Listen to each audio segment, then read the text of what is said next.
back in the saddle again. Hey, the grind is continuing. It's your mother's favorite side hoe. Cody, I would actually pay to see you ride a horse. You know, it's actually pretty fun. You should try It's it. ironic you said that because Chevy, for no reason, came up to me at work and was like, when you get on the horse, you have to ride it. And I was like, what are you talking about? He's like, just remember, you get on the horse, you better ride it. I was like, okay.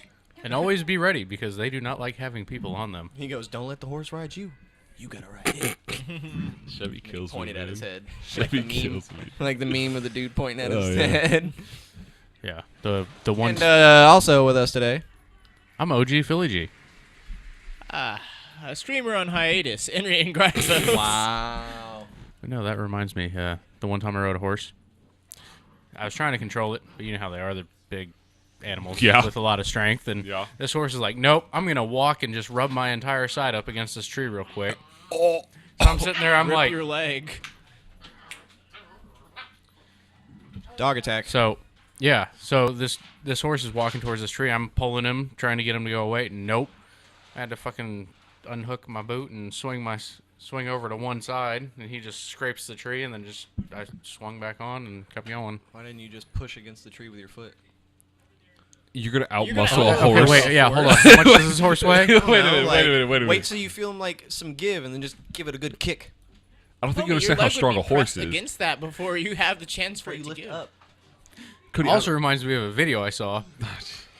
It's, Or you could have just it was took your captioned. spurs and jammed it in his ass. It was captioned when animals find out that slavery is optional. Optional. Optionable. Optional. I kept trying to say animal. Slavery is Optional. optionable. And it's a horse. He jumps up and literally gets airborne and just lands on this lady. Oh, Yeah. she's never having kids again.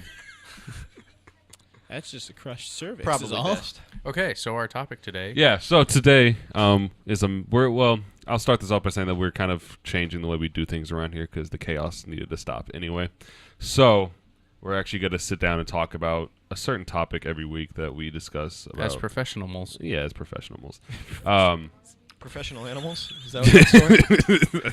It worked. But this week is something that we really don't talk about a lot. It's And- beans, greens, potatoes, tomatoes. I'm sorry. Fruits and fruits, who cares? The topic this week is mental health, and basically talking about why we feel mental health is still such a stigma, and then kind of what kind of mental health issues people our age deal with, and some stats on that, and how that makes you guys feel, so all I'm a that good buff stuff. baby. I don't know how to Fuck, I talk forgot. about We're that. about to get heavy. Give me one of those Coronas. For real. I'm not ready for this yet. I'm a buff baby, Good job. but I dance like a man. She's a nice lady. Mm-hmm. She's shaking her yams. Does she also live in Japan? No. But before we start, we are without George because he's got some stuff he's going through. We're not going to talk about it too much, but Subscribe to our Patreon and find out. no. Jesus I gotta plug it. Bringing in the new year with my Anyway. old bullshit. Anyway, we know George listens to this, so we there for you, big dog. But we're gonna go ahead and get into mental health. Anyway, so I don't know how much mental health y'all deal with in your day to day. I mean, I guess I kind of do. Do you but- watch my Snapchat? Yeah. Okay. I was gonna. Listen, I was kind of ex-naying you out of this and kind of focusing on. I literally was depressed and and immediately Enryan, but- happy afterwards. This is true. But I feel like everybody still. Do you guys still think that there is a stigma with mental health today? What's Even that though- mean? It's become What do you a mean? lot What do you more mean? What does that socially mean? acceptable. No, just explain Stigmas are things. You don't know what stigma means? No, I do. Explain it for the listeners.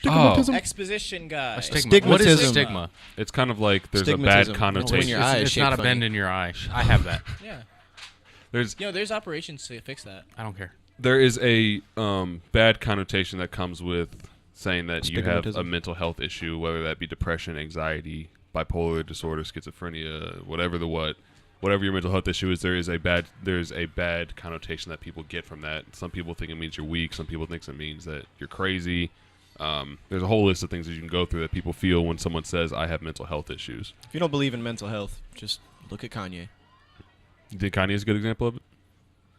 Hell yeah. Is he What? like- The man goes back and forth talking about, I don't have problems, to, yeah, I kind of do have problems. yeah, sometimes it He goes really from do talking feel like about that. world problems to right back to Trump to being hospitalized. That's true.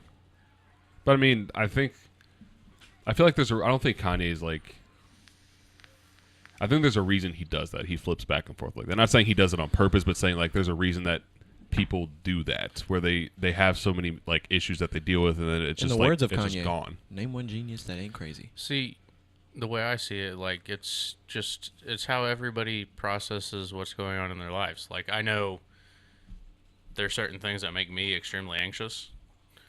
There's crowds. He represses it. He's good at repressing. Yeah, I'm very good. He's at an internalizer. Yeah, but I know like Cody also doesn't like large crowds. Like it's one of those things where I just, try to internalize, only you read it all over me. This guy doesn't want to be here. No, like it just you have like this sudden urge to just get out. Am like, I the you just only don't want to be person there. that draws energy from being in big crowds? Yes. It's called being an extrovert. In this room, yeah. I know. See, but it's different if I'm at like a concert. Yeah, same. Music. But that's because I like music. Yeah, same. But like if it's a situation and it makes me feel uncomfortable, I get extremely anxious. Like, except for the even going to the grocery store when it's busy. I can't go to the grocery store by myself. I get irritated just because like it's so hustle and bustling. I don't have time to process what I'm getting, so I'm like, oh, there's people behind me. I gotta fucking keep on going. That's you getting kind of anxious. Yeah, like I get flustered. if I need to go to Walmart for something, I'll wait till I get off work at Pep Boys and ask one of my coworkers to go with me. Yeah. I can't go by myself. It's just everybody processes what's going on in their lives differently. So like depression, like it's just people looking at things like they're sad. Like that's just what it is. And depending on like their mind, like it takes longer or shorter periods of time to figure out how to cope with it and make things better. Well, see, some people would say that you are wrong about that, and that is like you don't understand it. I know sometimes those people are like crazy because they go way out the deep end, but there are people who say like I have depression doesn't mean that I'm just fucking sad. Yeah, no, it means that there's something wrong with me and I don't know how to fix it. It could literally be a chemical imbalance that just causes them to fail to perceive what they need to do to change their life to make it not the state that it's in now. I'm just trying to help you like, out so people don't attack you. So it's good like, because we're actually found out I'm bipolar. We're clarifying off of each other. So wait, what? Yeah. I could see Did that. you say you're bipolar? Huh. The medical word is manic depressive. That would that would make sense. How'd you figure that out? Psychiatrist. For when I went into the Oh yeah, that's right. I was like, this man hates talking to people. When did he go to therapy? I am confused. yeah. Okay, that makes sense. Yeah. Does that change your perspective on how you handle things at all? Yeah, yeah, a whole lot. Yeah. Huh. Just because I always thought it was just like depression. Until we I already didn't want to be there because I was having anxiety attacks. And it was like rough. You know what? I don't care. I wasn't going to say anything, but now I am. Don't go to community health if you have mental health problems. Fuck them. Fuck anybody that works there. Yeah. And, in the mental health district. What's your reasoning for that? But they care about the community. It was horrible. It Did was they make scary. you feel like just like a I was having an anxiety attack, and it was the most imprisoned I've ever felt in my life. What do you think? I was in the backseat of a cop car, and I felt more free. But could that be a byproduct of your anxiety attack? Like it doesn't matter where you. No, hell no. I'm asking. They were asking me like hella questions, which makes sense. I understand why. But then they took they started treating me like I was a risk, and then and the way they would ask questions is that it was almost like it was a wrong answer to say no to something like. Do you think about suicide? And you're just like, or do you ever feel and then they would kind of like keep pressing it, and it was like, well, I don't know, like sure, like I don't know, like is this the? It was almost like they were leading you to answer yes. And then they took all my stuff, my phone, my ID, my bag, my money. That's a little. They take everything. Right they there. take your shoes away. Yeah. They take anything with a drawstring away. Yeah. It was rough. And then they put you in this cold ass room with this camera that's encased in like glass.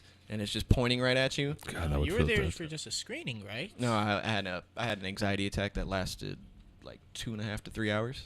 Wouldn't go away. So I was like, I think I need to do something about this. Yeah. So I left work, and they were like, yeah, you should probably go there. Yeah. And Cody realized he should have never said anything. Yeah, I realized. Well, yes and no. Like Yeah. I don't know. Like I don't know. The ironic part of it is that the situation there was so bad it got me out of my anxiety attack because I was so freaked out that I needed to leave. And it got me my bearings to where like, all right, Cody, you got to act straight now.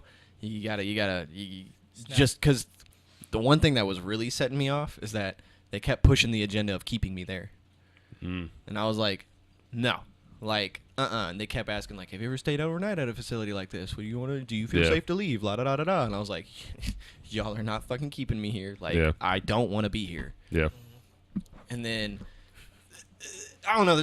It may have just been like coincidental, but the fact that there was a woman, I would say maybe like 3 rooms over from me, that was like screaming oh, because fuck, I was kidding. No, yeah, dead ass, yeah. Ooh, wow. The police were there, and she was screaming that they're holding her against her will, and that the police brought her here against her will, and da da da da da. And I'm sitting there like, what the fuck? And I mean, they don't have like regular security like at a hospital. They have like full blown police officers with like pistols on their hip and shit. Yeah. That's not like a comfortable situation. No. I wish I was making this up. And then after all that, they roll in this old guy on like a medical roller thing. No, stop. Swear to God. Stop. And he's coherent and stuff, but he's sitting there. This sounds so made up, but I swear to, on my fucking dying, like, corrupted soul, they for some reason just like, before they get him into his room, they, leave him in the hallway to get everything set up. Just so happens to be right in front of the room I'm in. And they leave my door wide the fuck open. And I'm just sitting there, already internally freaking the fuck out. Yeah. My heart beat's like, going like a goddamn dubstep beat. Yeah. And I'm sitting there, and I look up, and he's just looking at me. I'm like, what the fuck? And he goes, excuse me, sir. Sorry, this isn't funny, but like... I mean, it is, but it's like... It is, but it's not. Like, you know what I'm saying? Like, and I was like, oh, look, that was like, what's up? And he was just like, I've been in your position. I was like, oh, okay. Maybe this guy's going to reassure Maybe he's like an OG trying to tell you something, you know what I mean? And then he goes, and I never got out. And I was like, oh my God! And he looks at me and he goes, I'm still there. And I was like, what? And he kind of just nods at me and then looks away. And then the nurses take him off. Like, almost, it was like so coincidental, but I was just like... It was at that moment Cody realized. And then the psychiatrist came in and started asking me all kinds of crazy questions and da-da-da-da-da. And she tried to put me on... not antidepressants, because antidepressants for bipolar disorder sets it off more. Yeah. She tried to put me on antipsychotics because she got to looking into my brain a little bit and understanding me, and I was like, cool. She tried to, she started talking about it, and I kept telling her, I was like, no, I don't want any pills, I don't want any medication. I was like, I've known a lot of people who did that. Funny enough, my OG who told me the story about big panties, they put him on antipsychotics. And he was telling me that he hated it. Yeah. Because basically what it did is it does what it's supposed to do, right? So an antipsychotic is to keep you from feeling like your inner too much on one side or the other. Yeah, basically, yeah. It levels you. It dulls you. And so basically whatever you're feeling, right? So like in the case of like being a bipolar, you would feel like an extreme of certain situations, and it happens like, I mean, like the drop of a dime, or it could have just happened for a while. So the point of the antipsychotic is to kind of like even the board. Mm-hmm. In his case, he had lived a long life of street life kind of deal. So what it did for him is it curved his irritation for how people treated him. And he said he didn't like it because he was like, anybody could say anything to me right now, and I'd just be okay with it. Wow. And he's like, it's wrong. He's like, it's like I'm a bear in a cage, and I know I'm in the cage, and if I try to get out, it won't work, and so people just keep poking me. That's scary, man. Yeah. That's creepy. When he explained it like that, and he told me he started having dreams about this bear. Yeah, about the bear, like whenever it gets like real close to attack him, he'll just wake up. That is creepy. Yeah.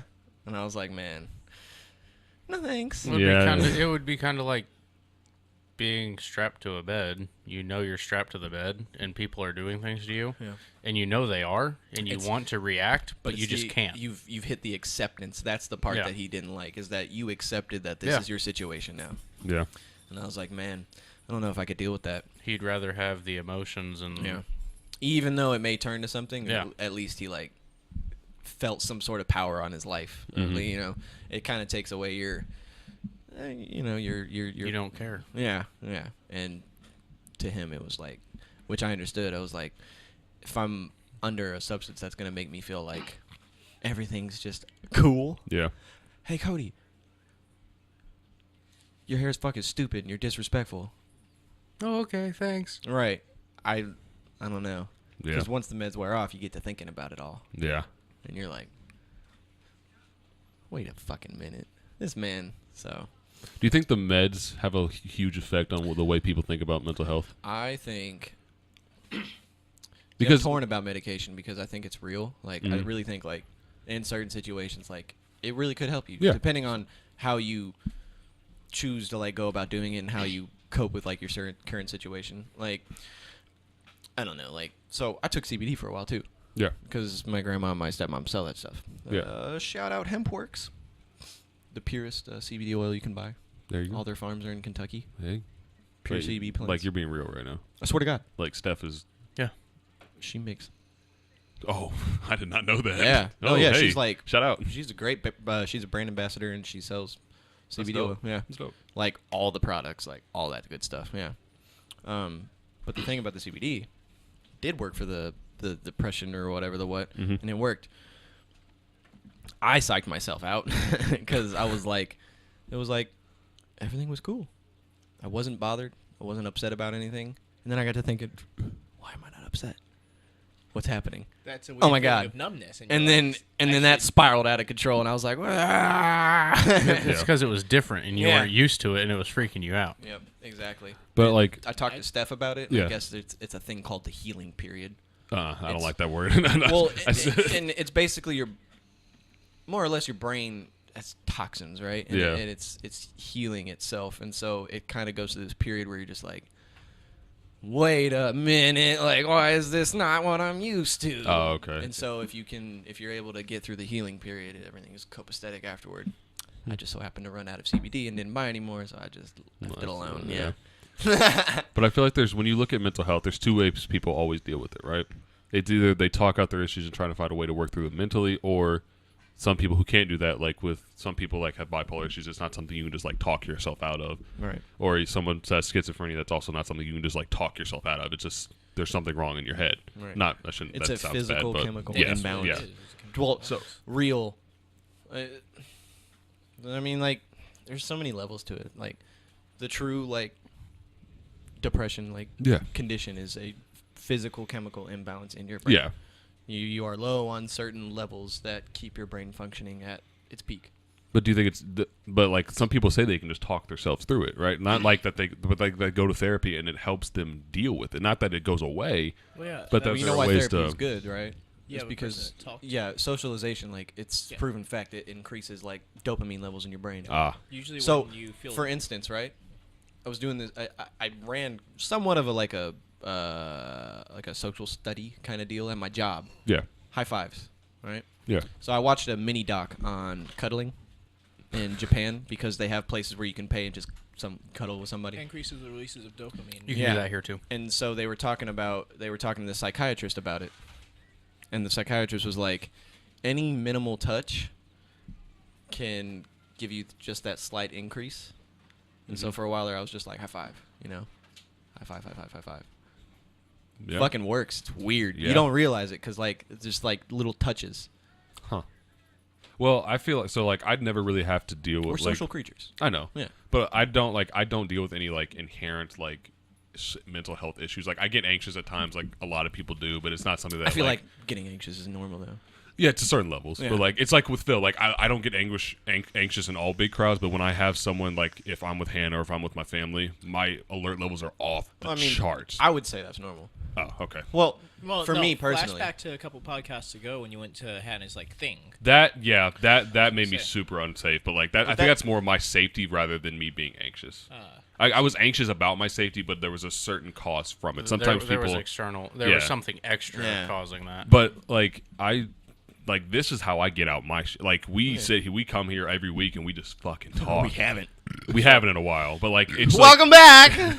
but like it's just this idea of getting able to sit down and talk to you guys and hear you guys. Like I guess it's just hearing other people's voices or just interacting with people kind of proves your point of how being socially active with your friends and things like that can change how you handle your own situation in your life and how you can like process your own shit. Really. So, I didn't think about this until just now, but my coworker Ray, who was over for New Year's, I was talking to him probably Wednesday or Thursday about like what he wants to do because I know he doesn't want to be a mechanic. He's like, oh no, I want to get my bachelor's in psychology, and I want to open up my own office, like here in Westfield. Holy shit, That's dope. And get really tight with like my patients, like high schoolers. He wants to work with high schoolers. He's like, I want to get to know them like on a real personal level, just like be there for them and like help them work through everything. I'm like, never saw it, but it makes sense. That's though. really good. Yeah, like that's just the kind of person he is. You mentioned the youth, right? This is where some of these statistics are going to come in because I read these and I know they're a thing, but it still was like that's insane, right? So, also think about the time we're living in now. Yeah, Just I've keep actually that in perspective. yeah. So, so like 50% of all lifetime cases of mental illnesses begin between the ages of 14 and 24. Or no, at 14 it's 75% by the age of 24. That's your pubescent ages. It's crazy. That's when you're going through your most like crucial developmental stages. But it's also the time that we are essentially like the most traumatized in our lives. See, which is why the number is so high. If you're looking at it like that's your most developmental stage, there's a lot of places for things to go critically wrong. Traumatic things will affect you way bigger. But I'm saying, like, it's kind of like, why do those traumatic things happen so often to kids instead of, like, people who have a developed brain by the age of 25 who can somewhat, I'm not going to say always handle it, but they can handle it. It's like, so, like, the way I think of it is, like, what I think about is when kids go off to war at 18. Yep. That's tough. Yeah. Because your brain is not fully there. You don't get a full brain until you're 25.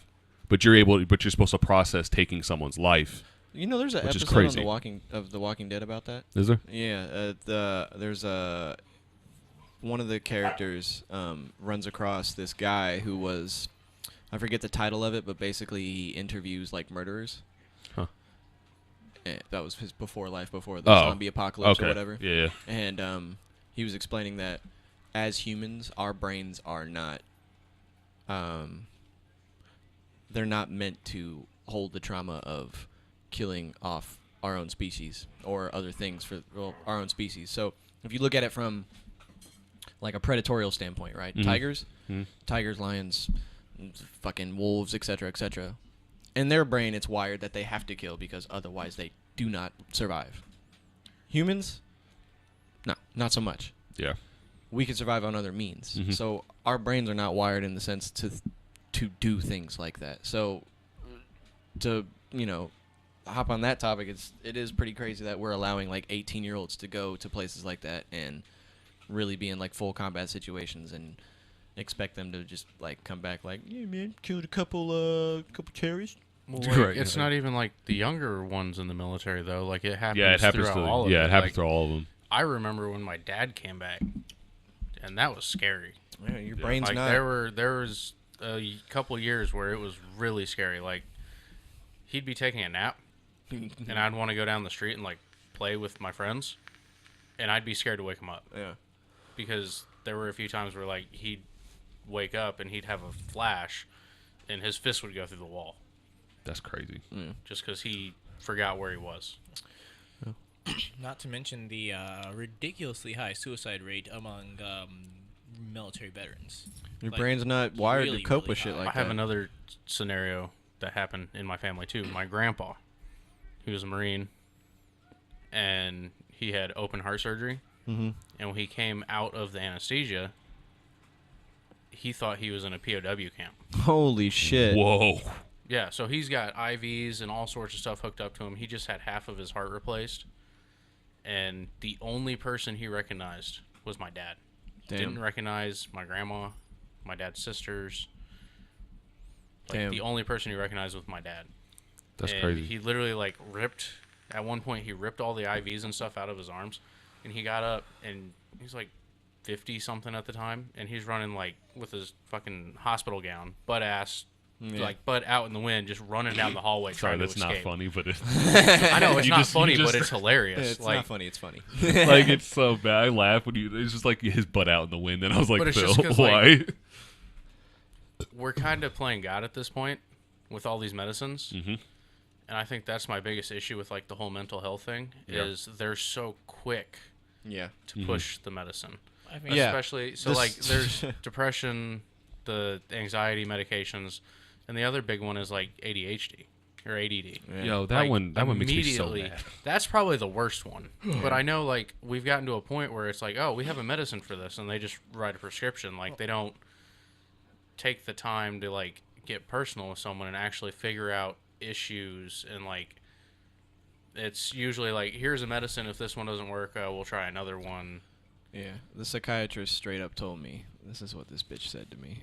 I don't care. I'm going to say bitch because she's a bitch for this. Okay. I don't care. That's fine.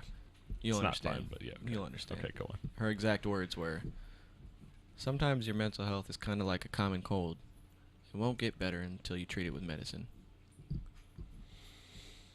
Those were her exact words to me, and I was looking at her like, what medicine does is it helps us normalize ourselves. That's the whole technological advancement. We want to get closer to being able to perfectly create homeostasis, both in mind and body. yeah. See, but that's playing It's- God. Yeah, that's what technology It was is. just- it's our yeah. way of getting closer But to becoming what you have to look God. at It was just the is- fact that this woman compared my thoughts to The common cold. Yeah. Yeah, that trivializes them. That's but kinda what what you you're gonna what say. you have to look at though, Caleb, is if they're so quick to jump to medicine, it never gives your brain an actual chance to try and figure it out on its own and balance itself. If you're forcing that balance, Yeah.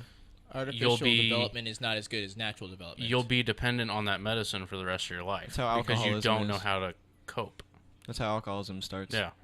You're used to doing something for something, and then your brain is like, feeling this kind of way. Mhm. I need this. I need it, and then it becomes a thing. So I would say like almost like if people who are on like medication like that religiously, and if they stopped, I would reckon to say they'd be worse off. Probably, yeah. Yeah, like I'm not saying medicine's bad.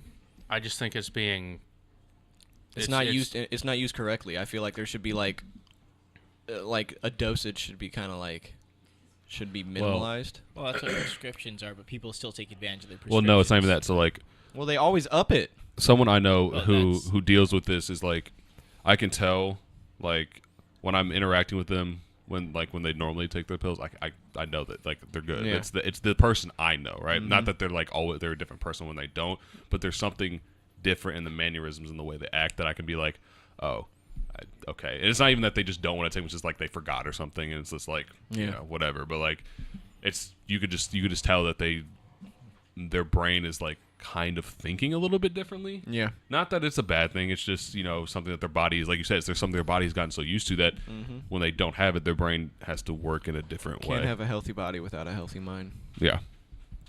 Which is also why I think it's interesting why people like almost shit on mental health so much.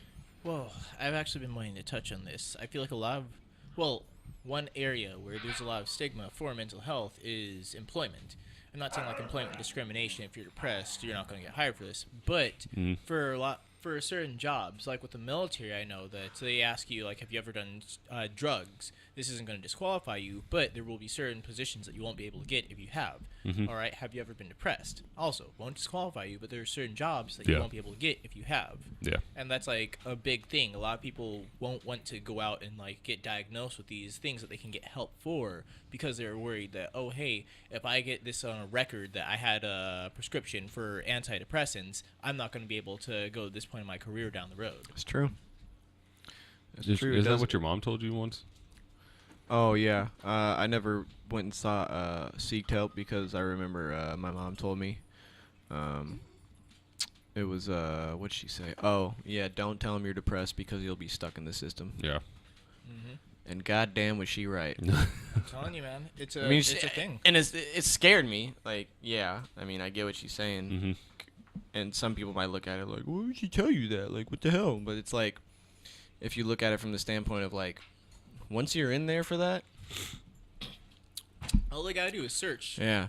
they see that, and then there's also like the medical side of it. Once you're in there for that, like if you get like a cut and you need stitches, you know what I'm saying? They're gonna be looking at your case way differently. And they're gonna be like, "Hey, did you do this?" Yeah, and it's gonna turn into like this whole Also, probably scenario. a factor they'll infect your insurance. Yeah, Yeah, That's because factual you're too. a higher risk. You're a risk. It's true. That's I feel like the system, it trying to make you into a number, Like, okay, this person's a higher risk, or okay, this person isn't going to be fit for this job because they won't be able to work under pressure. That makes you less likely to get the help that you need. Yeah. That then makes it a double-edged sword. You're going to either tough out this problem that you have. That it's not your fault, but it's a thing that's going to hinder you. But you're not getting the help for it because you're afraid of hurting yourself in other aspects, or getting help for it, then hurting yourself in other aspects. So it's like, damned if I do, damned if I don't. Right. See, I would like to take a stab at this and say that I'm going to solve this puzzle. And the general theme of this podcast is... Burn the ball? The general message would be... Protect the kids. Mental health is definitely an issue. Mm-hmm. And we're definitely taking steps to try and help it. I just think we need to make better... Like, we need to try harder to do it better. Yeah. Like, we're doing what we can now. Yeah. But it's not being done as well as it could be. It's being treated as something that as a cut that you can put a Band-Aid on, and nobody's trying to nobody's trying to suture the wound. I feel like It's a lot deeper than it is being looked at. Yeah. good thing to think about for this is, where's our money going towards? Who gets Obviously not our roads. Have you seen Indianapolis? Hey, it hasn't snowed yet this year, and the roads are actually looking all right. Yeah. But as soon as it snows, it's just going to be back to last year. I lived on a one-way street for months, and it was normally a two-way street. That's true. Is it finally two-way again? Yeah, it is. Yeah. Holla! They just added a median. Yeah, that's literally all they were doing. Anyway, who gets paid more? Doctors who make, or what's it called? Pharmacists who, prescribe Pharmacists that make medication, whatnot, or psychologists, the people who figure out how to help you. Pharmacists do. The pharmacists get paid more. The psychologists. Psychologists don't make a lot of money. Yeah, and they also get kickback for prescribing you stuff. Yep. Yeah, that's what I'm saying. If we, You know, there's separate fridges. yeah, what? What do you mean? It would be the same medication, Oh, same medication. but in two different fridges. One for insurance, one with like a lesser insurance. And And my theory behind that is that people with the good insurance get one, and I'm assuming that the company gets paid more for that. Yeah. And then it's the same medicine, same thing. It's just I'm imagining that one costs more. Probably. But yeah, the thing I'm saying is Our basically medical industry is just Well, fucked. it's we like should be investing in psychology. So we Maybe can not advance the it maybe not instead the of DOD so much. just passing out. Here you get drugs. You well, get it's drugs. like, okay, so my aunt, this last year, she's completely on like off the bandwagon. So she was without a house or a job or insurance for like a month and a half, and her antipsychotic medicine was like $1,500 God. without That's crazy. insurance. Yeah. They almost make it impossible. Yeah. Unless you have That's insurance. ridiculous. And ironically enough, this all ties into another problem that we're having in America. It's a drug epidemic. Yep. It's true. Whether people want to believe it or not, nobody turns to heroin for shits and giggles. That's fair. Nobody, Well- because everybody knows it's bad for you. Mm-hmm. So nobody turns to it. I don't smoke this vape because I know it's bad for me. I smoke it because Makes you feel it good. makes me feel better. It helps me deal with what's going on. Hey, better to vape than do heroin. Yeah, yeah. Do vape, don't heroin. T-shirt on the way. Cody's Stop. 2044 campaign slogan. Do vape, don't heroin. But there's another statistic here that says 70% of youth in state and local juvenile justice systems have a mental illness. That's crazy to think about. Like there's 70% of the people in the justice system that are probably there because of their mental illness in some way. Okay, so And you know what they do to them? They just lock them up. Yeah, lock them up like animals. the other thing that you have to think about. Hashtag so free little germ. in the last, let's say, 50 years, not even that, like you could say 40 years. Look at how much everything has changed in the last 40 years. Fucking And- 10. Like, yeah, like even 10, like Yeah. I'd probably say like 20 is like where it starts to really change. Yeah. But we went from being like a fucking colony with horse and buggies, and then all of a sudden, like we had cars, and now we have handheld computers that can do Yeah. more than the first computer ever invented. Now we got cars that massage you while you drive. True. Yeah. Like, life We got has cars that changed yell so at you much. when you get too close to the yellow line in the middle And of when the you road. don't wear your seatbelt. There's cars that vibrate your ass when you get too close to the yellow line in the middle of the road. But yeah, like life has just changed so much so fast. Like I feel like there's a lot more for people to take in and a lot more for people to deal with. Because like back then it was like, oh shit, my crops aren't going to be ready before the first snowstorm. So you think the pace of our society has changed so much that it's overworking our brains essentially? Joe Rogan and Joey Diaz were talking about that. Yeah. Look at Twitter. Twitter's I can't I haven't been on Twitter Diaz was in 5 saying years. he was like, you get MSNBC, Fox News, CNN, and ESPN all within like 4 tweets. Yeah. He's like, that's way too much information at once. Yeah, that's true. He's like, that is far too much information. Like that's a lot to take in all at once, and we just fucking eat it up. Just keep going. Well, I started reading Charlemagne's book Shook One, and it's Anxiety Playing Tricks on Me, and he talks about that. He talks about how like this new age of social media and everything just makes everything 20 times worse. And it's because, and he says like it triggers his anxiety because he's used to people being held accountable for their words that they use. Because back in the day, if someone says something to you, they were in front of you, and you chose whether you wanted to act on it or not, right? And now he calls them digital dickheads, which is a great term. Digital dickheads. Digital dickheads. I like it. And he says that these guys just like sit behind a screen and say whatever they want without being held accountable for what they say. There's no consequences for what they say, except for the consequences you put upon yourself because you are worried about what other people think about you. And to have that, for that many people to have that much access to one person is a lot. That's a lot of opinions that at a young age you got to figure out, you got to find and sift through to see who really cares about you and who doesn't. That's a hard thing to do. It's almost like your parents don't even model the children No. anymore. It's the internet. It's like the fucking South Park episode where they put the one kid in charge of filtering all the posts that I think it was Eric. Eric was like, oh, this person said something about me on social media. And then the principal was like, hey, you need to filter through all of the shit that people say about him and only show him the good ones. Yeah. And then it turned into this kid sifting through thousands of posts a day for like the entire school because everybody was getting butthurt. I mean, that's how our society is kind of pushing towards anyway, Yeah. which kind of sucks. But that's another topic for another day. Consistent positive reinforcement. If it's not good, I don't want it. Yeah. So, there's a healthy balance to it, right? Like Chris Rock said, if there's not a bully in school, you're going to be Facts. fucked when you're 35 and you find out Facts. people are assholes. That's why I think bullying is, I understand it's a real thing, but I don't think it should be a Not real thing. It's not real. Well, I mean, cyberbullying's not real. No, yeah, that's a good one. real. How about we use that cyberbullying? However, there are kids who commit suicide over cyberbullying. Cyberbullying's not real. Sorry. I mean, I'm just saying. It's literally a click away. This is true. Physical bullying's real. Mm-hmm. That's real. What are you going to do? You're getting overpowered by somebody. Can't do anything. It's like Chris Rock said. You see something mean on their phone? You just click. Boop. It's like Chris If you Rock. don't want to look at it, you just block them. You don't have to hear about it ever again. And that same special Chris Rock was like, have you ever been kicked down a cyber flight of stairs? And I was like, that's pretty good. That's good stuff. And Caleb is doing outer podcast stuff what on are you the doing? podcast.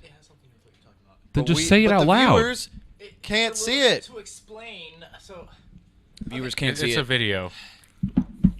It doesn't help with okay, guys. one So point. to explain, I was going to showing Phil a clip from an anime that premiered like last year or so, where basically these people were trolling this guy, and he's using alien technology because he's not a human, and he's like, "Hey, I'm gonna find all of you guys and kill you for making fun of my mom who killed herself."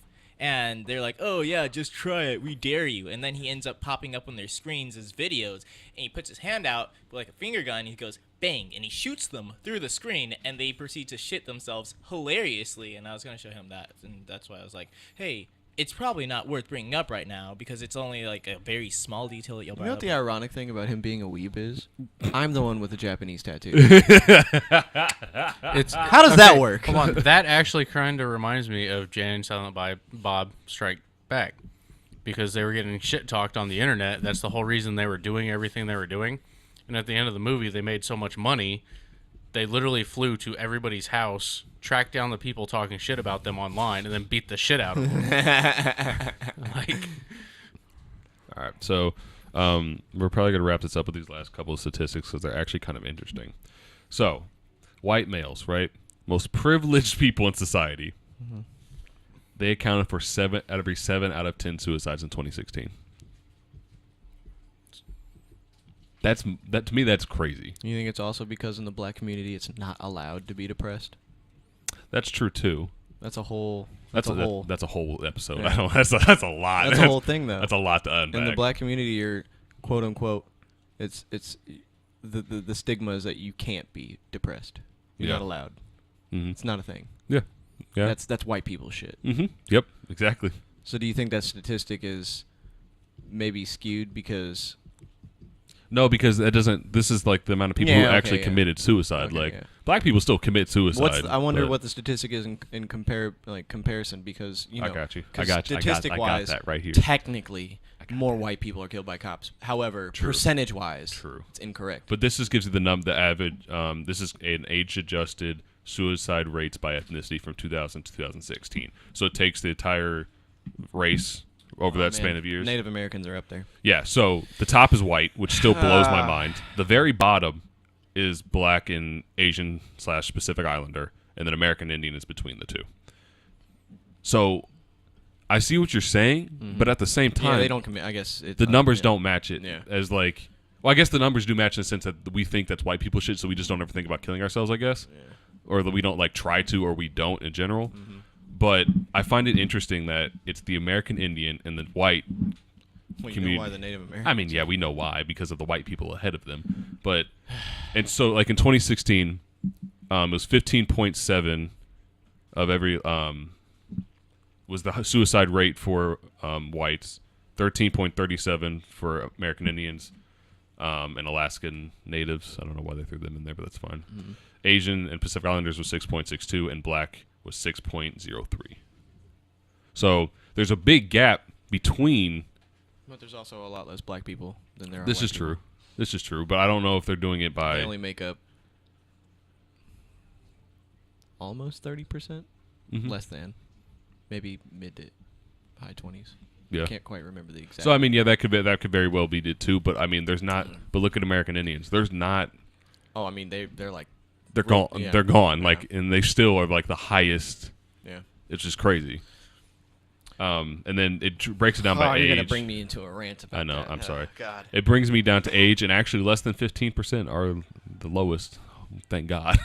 I mean, less than the age of 15 is like the lowest that it is. That Jesus Christ! But I think that's even a number. 15 to 24 is the next one up, and they're about roughly. They float around like 10%, and then it just goes up into the middle ages over there.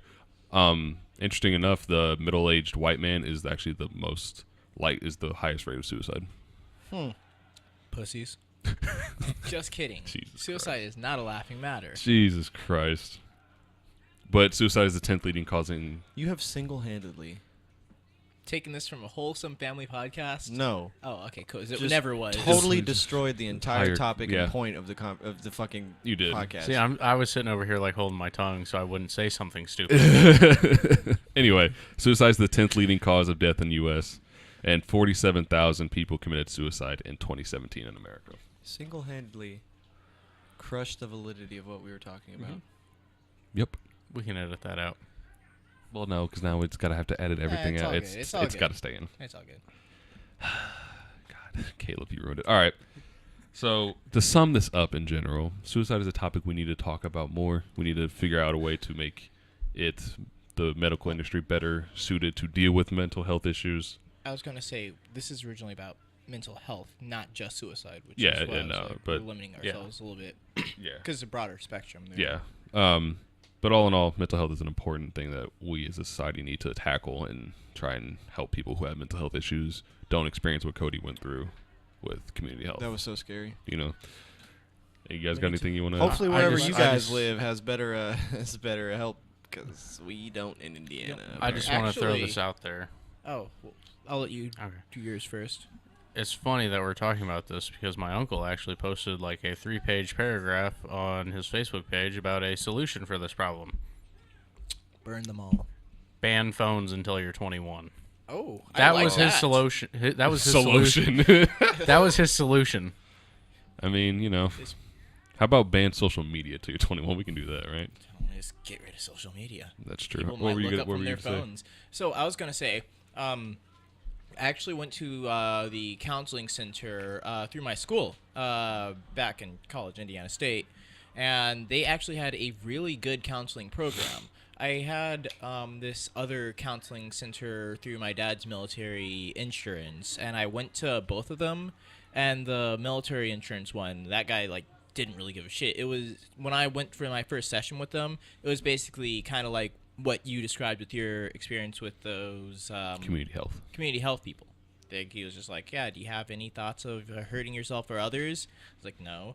Okay, well, how do you handle these things? I'm like, oh, well, I just kind of live through it. They push the agenda. And he's like, oh, well, you have very good coping mechanisms. You don't even need to be coming here. And I was like, okay, cool, bye.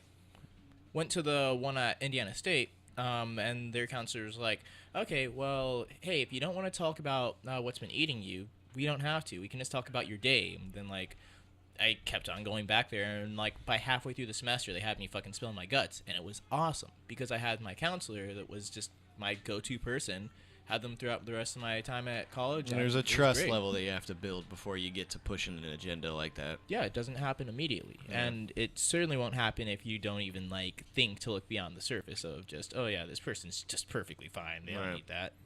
They're just insurance, so we're not even really making as much money off of them. Well, that's one thing I would like to say about Carmel High School. I forget her name, but my guidance counselor. Fuck my counselor from freshman year. I got to a level. That bitch almost had me arrested. The freshman counselors. Called the cops on me. I know, Cody. The words though. Man. I'm sorry. The freshman counselors know, but like once I got into the upper levels, like senior year, I was at a point with her where like I'd literally be sitting in the middle of a class. I'd be like, "Can I go down to the counselor's office?" They'd write me a pass. So I'd go down there. I'd literally just sit there for like an hour and a half, and just talk. And like it helped. Just being able to talk to someone, which is what we referenced earlier. But she did a great job. Fuck my freshman counselor. Okay, we're going to end it on that note. Thank you for listening to another episode of the Classic Urban Podcast. We back, baby. Back in the saddle, 2019. Hopefully this goes a little bit smoother than the last year. Woo, boy. Woo, Dowie. Cream of the crop. Who knows what we're going to talk about next week? It'll be an interesting... We'll find out. We'll figure it out. I'm your mother's favorite side whore. Resident sort of streamer, Enryan Gryphos. I'll be back at it. I'm sick of the games I've been playing lately. No, we're not. Nope, you're done. No, that's all I had to say, man. You started that, and then I was like, nope, we're done. I think when I speak. I'm OG Philology. It's your boy, Baby Icecube. We already did this part. Peace out. Ta-ta.